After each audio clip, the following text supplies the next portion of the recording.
ఈ క్రిస్మస్ సందర్భం ముందు ఆయన కన్నీటి కాదు ఒకటే, నేను మనిషి ఆనందించాలి, సమృద్ధిని, జీవాన్ని ఆస్వాదించాలని ఆశపడుతున్నాను, అందుకొరకు ఇంత తగ్గించుకొని వచ్చానే. ఆయన మానవుడికి అర్థం కావట్లేదు ఈ బాధ. పరమాత్ముడు ఏడుస్తున్న ఈ కన్నీటి గాథలో బైబిల్లో 2 సార్లు ఏడ్చాడు దేవుడు. ఒకటి, యెరూషలేము యేసు ప్రభు యొక్క సువార్త సత్యాన్ని, ఈ త్యాగాన్ని కాదని ప్రవక్తలను చంపుతూ తృణీకరించి సువార్తను వారి పట్టణం నాశనం చేసుకుంటున్నప్పుడు ఆ పట్టణం చూస్తూ ఏడ్చాడు. 2వ సారి ఏడ్చింది యేసు ప్రభు ఎప్పుడు తెలుసా అండి?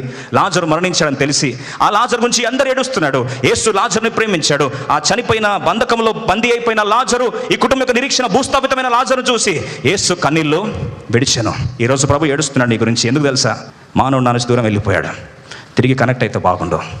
కనెక్ట్ కావాలంటే మానవుని దూరం చేసిన కారణం ఏది? పాపము. ఇప్పుడు పాపానికి పరిష్కారం జరిగితే తిరిగి మానవునితో ఏమవుతాడు? మా దేవుడు కలుసుకుంటాడు.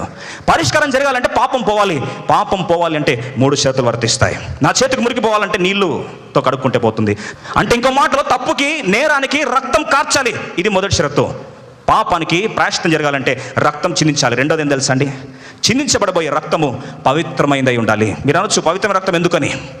నాకు ఒకళ్ళు అనిమిక్ అయిపోయి బ్లడ్ డోనర్స్ కావాలంటే ఒక డోనర్ ముందుకు వచ్చి, నేను ఇస్తాను సార్, కానీ నాకు HIV పాజిటివ్ ఉంది, తీసుకోండి అంటే తీసుకుంటానా?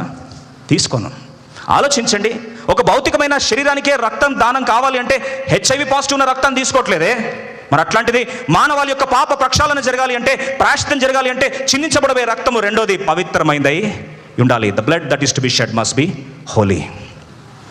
ఇప్పుడు ఆలోచించండి, స్త్రీ పురుష కలయికతో జన్మిస్తే జన్మించబడే వ్యక్తి కూడా జన్మతోనే పాపి. నీతిమంతుడు లేడు, ఒక్కడు లేడు. మరి ఇంకొక పాపికి ప్రాయశ్చిత్తం చేయలేడు, ఎందుకంటే తన రక్తము అపవిత్రమైంది. స్త్రీ పురుషుల కలయికతో జన్మిస్తే ఆ వ్యక్తి పాపానికి విరుగుడు రక్తాన్ని కార్చలేడు. మరి రక్తానికి కార్చాలి అంటే, పాపానికి విరుగుడు రక్తం కార్చాలి అంటే చిందించబడబోయే రక్తము ఎవరు కార్చాలి తెలుసా అండి? స్త్రీ పురుషుల కలయికతో జన్మించొద్దు. ఇంకో మాటలో చెప్పాలంటే కన్యక గర్భంలో జన్మించాలి. ఇది 2వ షరతు.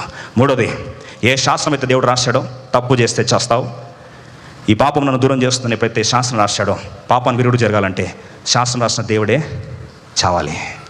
ఈ 3 షరతులు వర్తిస్తే మానవుడు దేవుడు తిరిగి కలుసుకోగలడు. ఈ 3 నెరవేరాలంటే ఒకే పరిష్కార మార్గం. సృష్టించిన సృష్టికర్త కన్నీటి గాథకు జవాబు ఒక పండుగ రావాల్సి వచ్చింది. ఏం తెలుసండి ఆ పండుగ? క్రిస్మస్ పండుగ. అదే క్రిస్మస్ పండుగలో అన్న మాట ఏం తెలుసండి? రక్షకుడు మీ కొరకు పుట్టి ఉన్నాడు, ప్రజలందరికీ కలుగబో మహా సంతోషకరమైన సువార్తమానం. ఎవరు పుట్టారు తెలుసా? యేసు అంటే తన ప్రజలను వారి పాపమును ఆయనే రక్షించును. అంతేకాదండి, ఇంకో ప్రాముఖ్యమైన పేరు ఇమ్మానుయేలు, దేవుడు. ఇమ్మానుయేలు అంటే అర్థం ఏం తెలుసా అండి? దేవుడే మనకు తోడు.